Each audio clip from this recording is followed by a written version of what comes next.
Bismillahirrahmanirrahim. Iyyaka na'budu wa iyyaka nasta'in.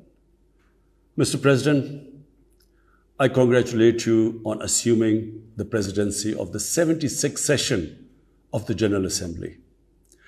I also wish to express appreciation for the significant achievements of your predecessor, Volkan Bozkır, who guided the Assembly skillfully under the difficult circumstances imposed by the COVID-19 pandemic.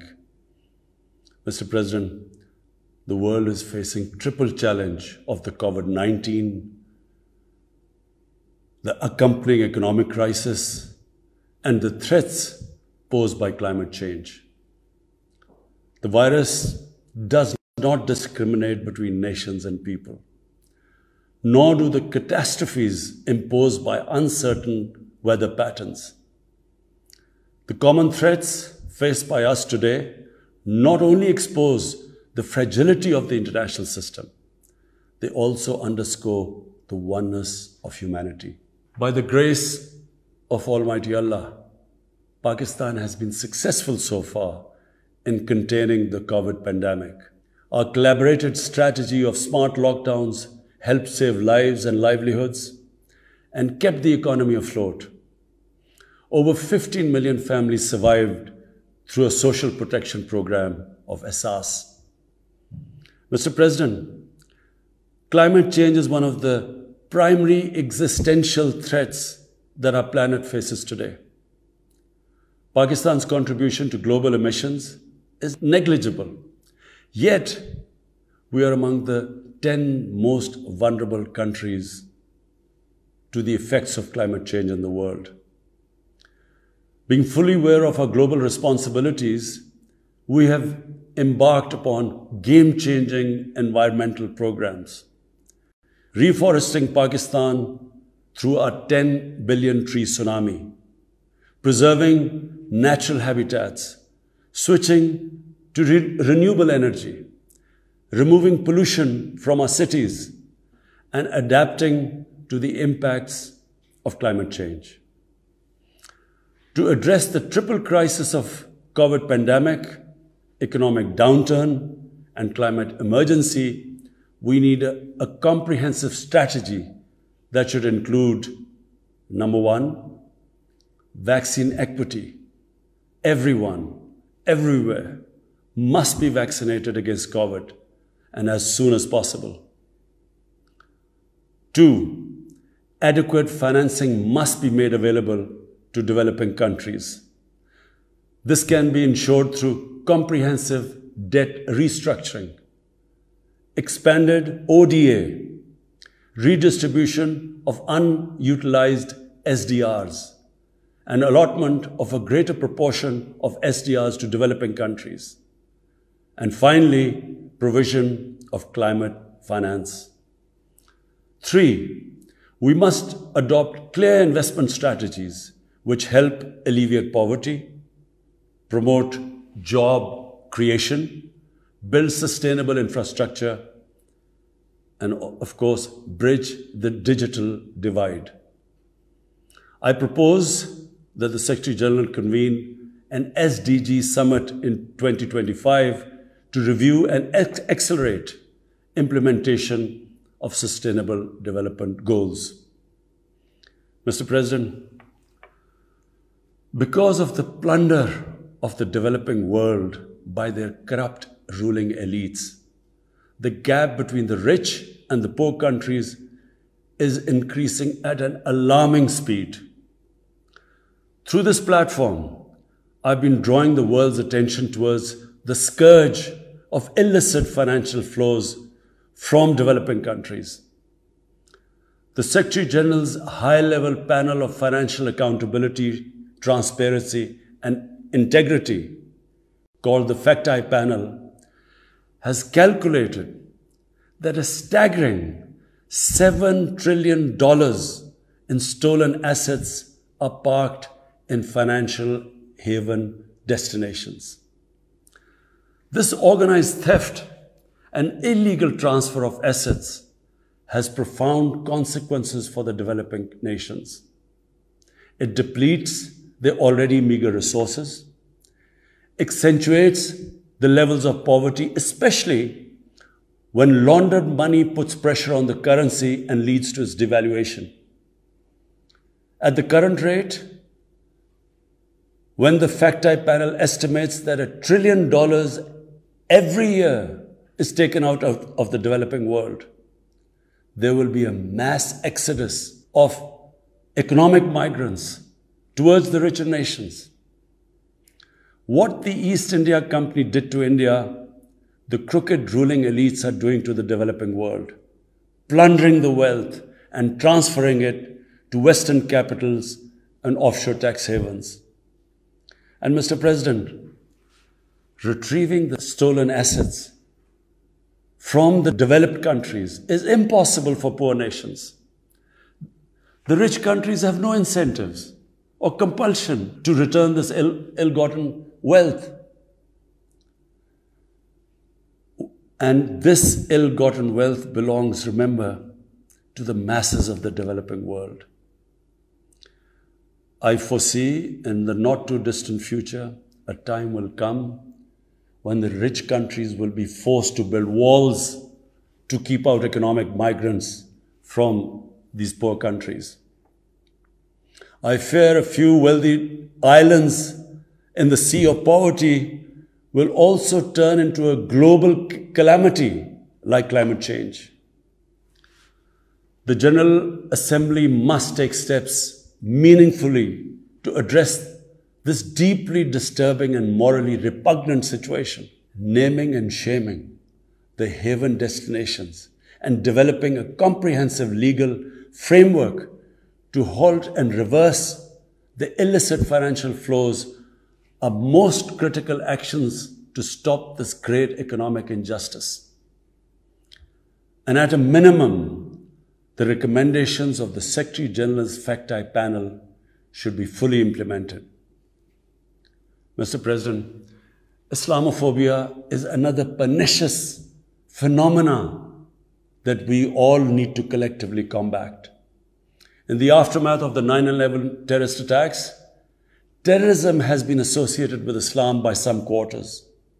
This has increased the tendency of right-wing, xenophobic and violent nationalists, extremists and terrorist groups to target Muslims.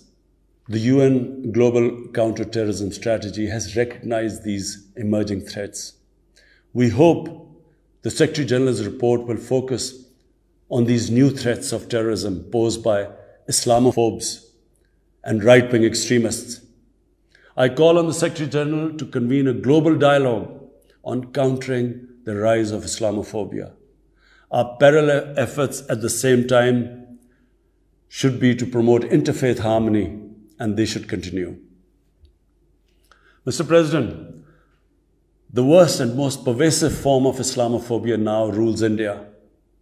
The hate-filled Hindutva ideology propagated by the fascist RSS BJP regime has unleashed a reign of fear and violence against India's 200 million Muslim strong community. Mob lynching by cow vigilantes, frequent pogroms such as the one in New Delhi last year, discriminatory citizenship laws to purge India of Muslims, and a campaign to destroy mosques across India and obliterate its Muslim heritage and history are all part of this criminal enterprise. New Delhi has also embarked on what it ominously calls the final solution for Jammu and Kashmir dispute. It has undertaken a series of illegal and unilateral measures in occupied Jammu and Kashmir since 5th August 2019. It has unleashed a reign of terror by an occupation force of 900,000. It has jailed senior Kashmiri leadership, imposed a clampdown on media and internet, violently suppressed peaceful protest, abducted 13,000 young Kashmiris and tortured hundreds of them. It has extrajudicially killed hundreds of innocent Kashmiris in fake encounters and imposed collective punishments by destroying entire neighborhoods and villages. We had unveiled a detailed dossier on gross and systematic violations of human rights by the Indian security forces in occupied Jammu and Kashmir. This repression is accompanied by illegal efforts to change the demographic structure of the occupied territory and transform it from a Muslim majority into a Muslim minority. Indian actions violate the resolutions of the United Nations Security Council on Jammu and Kashmir. The resolutions clearly prescribe that the final disposition of the disputed territory should be decided by its people through a free and impartial plebiscite held under the UN auspices. India's action in occupied Jammu and Kashmir also violate international human rights and humanitarian laws, including the Fourth Geneva Convention, and amount to war crimes and crimes against humanity. It is unfortunate, very unfortunate, that the world's approach to violations of human rights lack even-handedness and even are selective. Geopolitical considerations or corporate interests, commercial interests, often compel major powers to overlook the transgressions of their affiliated countries. Such double standards, and the most glaring in case of India, where this RSS-BJP regime is being allowed to get away with human rights abuses with complete immunity. The most recent example of Indian barbarity was the forcible snatching of the mortal remains of the great Kashmiri leader, Sayyid Ali Shah Gilani, from his family, denying him a proper Islamic funeral and burial in accordance with his wishes and the Muslim tradition. Devoid of any legal or moral sanction, this action has been against the basic norms of human decency. I call on this General Assembly to demand that Sayyid Gilani's mortal remains be allowed to be buried in the cemetery of martyrs with the appropriate Islamic rites. Mr. President, Pakistan desires peace with India as with all its neighbors. But sustainable peace in South Asia is contingent upon resolution of the Jammu and Kashmir dispute in accordance with the relevant United Nations Security Council resolutions and the wishes of the Kashmiri people. Last February, we reaffirmed the 2003 ceasefire understanding along the line of control. The hope was that it would lead to a rethink of the strategy in Delhi. Sadly, the BJP government has intensified repression in Kashmir and continues to vitiate the environment by these barbaric acts. The onus remains on India to create a conducive environment for meaningful and result-oriented engagement with Pakistan. And for that, it must do, number one, reverse its unilateral and illegal measures instituted since 5th August 2019. Secondly, stop its oppression and human rights violations against the people of Kashmir.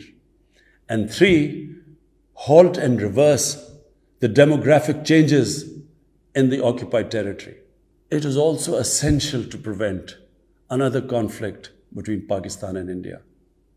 India's military buildup, development of advanced nuclear weapons, and acquisition of destabilizing conventional capabilities can erode mutual deterrence between the two countries. And now, Mr. President, I want to talk about Afghanistan. The current situation in Afghanistan, for some reason, Pakistan has been blamed for the turn of events by politicians in the United States and some politicians in Europe. From this platform, I want them all to know the country that suffered the most, apart from Afghanistan, was Pakistan when we joined the US war on terror after 9/11. 80,000 Pakistanis died. $150 billion was lost to our economy. There were 3.5 million internally displaced Pakistanis. And why did this happen? In the 80s, Pakistan was a frontline state in fighting against the occupation of Afghanistan. Pakistan and the United States trained mujahideen groups to fight for the liberation of Afghanistan. Amongst those mujahideen groups were Al-Qaeda, were various groups from all over the world. They were mujahideen, Afghan mujahideen. These were considered heroes. President Ronald Reagan invited them to White House in 1983. And according to news items, he compared them to the founding fathers of the United States. They were heroes. Come 1989, the Soviets leave. So do the Americans, abandon Afghanistan. Pakistan was left with 5 million Afghan refugees. We were left with sectarian militant groups which never existed before. But the worst cut of it was that a year later, Pakistan was sanctioned by the US. We felt used. Fast forward 9/11, Pakistan is needed again by the US because now their US-led coalition is now invading Afghanistan, and it could not happen without Pakistan providing all the logistical support. What happened after that? The same mujahideen that we had trained that fighting foreign occupation was a sacred duty, a holy war or jihad, they turned against us. We were called collaborators. They declared jihad on us. Then all along the tribal belt bordering Afghanistan, the Pakistan semi-autonomous tribal belt, where no Pakistan army had been since our independence, they had strong sympathies with the Taliban, Afghan Taliban, not because of their religious ideology, but because of Pashtun nationalism, which is very strong. Then there were 3 million Afghan refugees still in Pakistan, all Pashtuns, living in camps, 500,000, the biggest camp, 100,000 camps. They all had affinity and sympathies with the Afghan Taliban. So what happened? They too turned against Pakistan. For the first time, we had militant Taliban in Pakistan. And they too attacked Pakistan government. When our army went in the tribal areas for the first time in our history, whenever an army goes into civilian areas, there's collateral damage. So there was collateral damage, which multiplied the militants to seek revenge. But not just that. The world must know that in Pakistan, there were 480 drone attacks conducted by the US. 480 drone attacks. And we all know that drone attacks are not that precise. They cause more collateral damage than the militants they are targeting. So, who did the people whose relatives were being killed? Who did they seek revenge? Against Pakistan. Between 2004 and 2014, there were 50 different militant groups attacking the state of Pakistan. At one point, people like us were worried that will we survive this? There were bombs going all over Pakistan. Our capital was like a fortress. Had it not been for one of the most disciplined army in the world and one of the best intelligence agencies in the world, I think Pakistan would have gone down. So when we hear this at the end, there's a lot of worry about in the US about taking care of the people who helped them, the interpreters and everyone who helped the US. What about us? The only reason we suffered so much was because we became an ally of the US, of the coalition in the war against Afghanistan, where there were attacks being conducted from Afghan soil into Pakistan. At least there should have been a word of appreciation. But rather than appreciation, imagine how we feel when we are blamed for the turn of events in Afghanistan.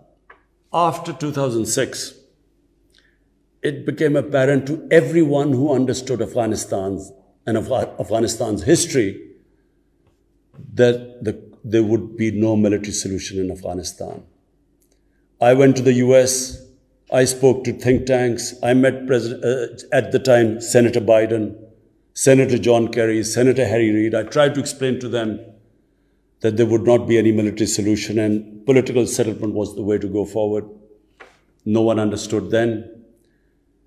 And unfortunately, in trying to force a military solution is where US went wrong. And if today,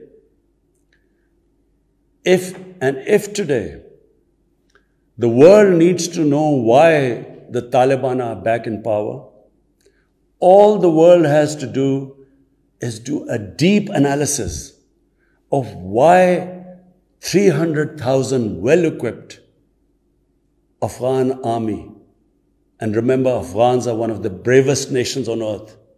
Why did this 300,000 Afghan army give up without a fight? The moment a deep analysis of this is done, the world would know why the Taliban are back in power, and it's not because of Pakistan.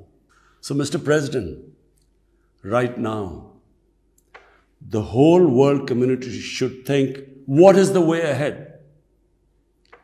There are two paths we can take.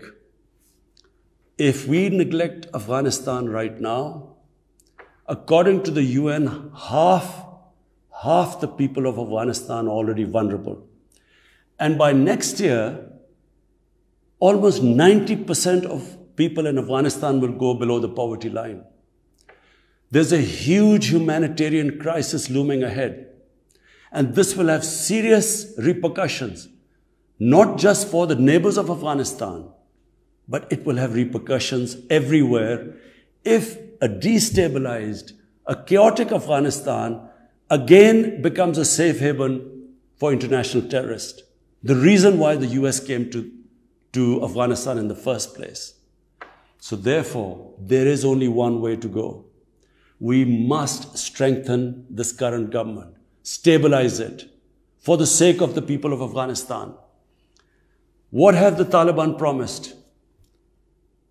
They will respect human rights. They will have an inclusive government. They will not allow this soil to be used by terrorists. And they have given amnesty. Now, if the world community incentivizes them, encourages them to walk this talk, it will be a win-win situation for everyone. Because these are the four things that in Doha, when the US was talking to the Taliban, these were the conditions the dialogue was all about. So if the world can incentivize them to go this direction, then after all, this 20-year of presence, of coalition presence in Afghanistan would not be wasted, because Afghan soil would not be used for international terrorism. So I end my talk, Mr. President, by urging everyone that this is a critical time for Afghanistan. You cannot waste time. Help is needed there. Humanitarian assistance has to be given there immediately. And the Secretary General of the United Nations has taken bold steps. I urge you to mobilize the international community and move in this direction. Thank you.